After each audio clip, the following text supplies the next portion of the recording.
Saya tangkap poinnya, Pak Roy mungkin bisa langsung menjawab. Banyak warung-warung lokal justru dimatikan oleh retail modern. Ya, mungkin saya mau mengklarifikasi dulu statement itu ya.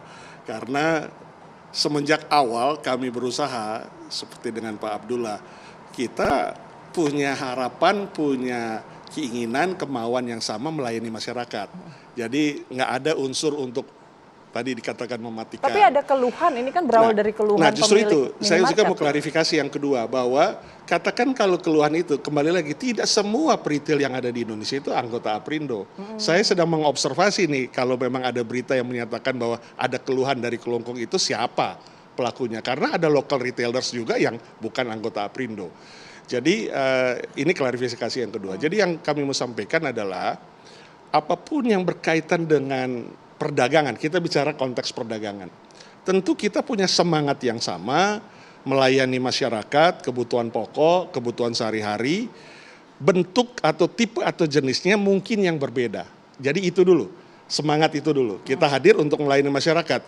Tidak hanya sekedar investasi, tidak hanya sekedar merekrut tenaga kerja yang baru lulus, kemudian karena kita baru buka toko, kita rekrut sehingga ada tenaga kerja yang bekerja di kita. Tidak hanya soal investasi, ketika kita investasi sehingga fasilitas di kota itu semakin lengkap. Selain ada pasar rakyat, ada juga pasar modern. Tidak hanya sekedar itu, tapi lebih penting memenuhi kebutuhan masyarakat. Itu dulu konteksnya. Kemudian, kalau dari sisi lainnya, tadi sudah dikatakan sobat kami, Pak Abdullah, bahwa memang tidak diatur.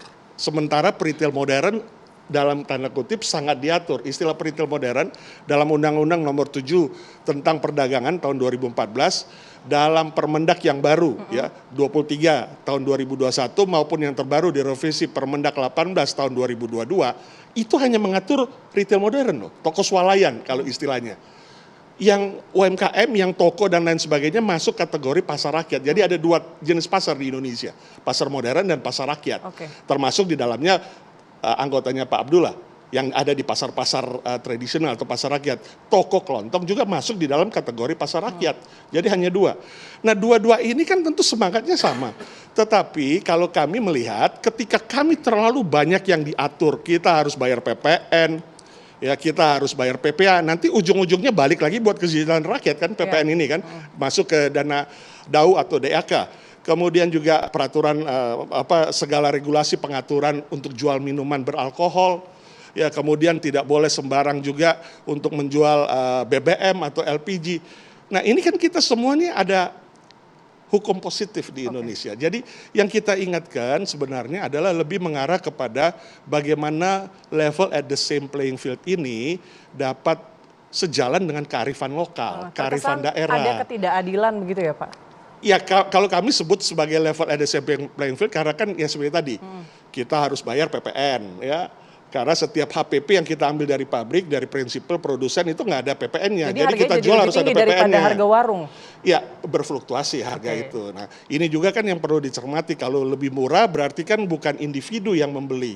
Tapi mungkin ada yang di belakang layar individu-individu yang memodali membeli cash sehingga barangnya bisa lebih murah, misalnya seperti itu. Tapi kita nggak mempermasalahkan itu. Kita juga sebenarnya nggak mempermasalahkan mengenai jam, karena itu kekuatan masing-masing. Yang bisa jaga 24 jam silakan.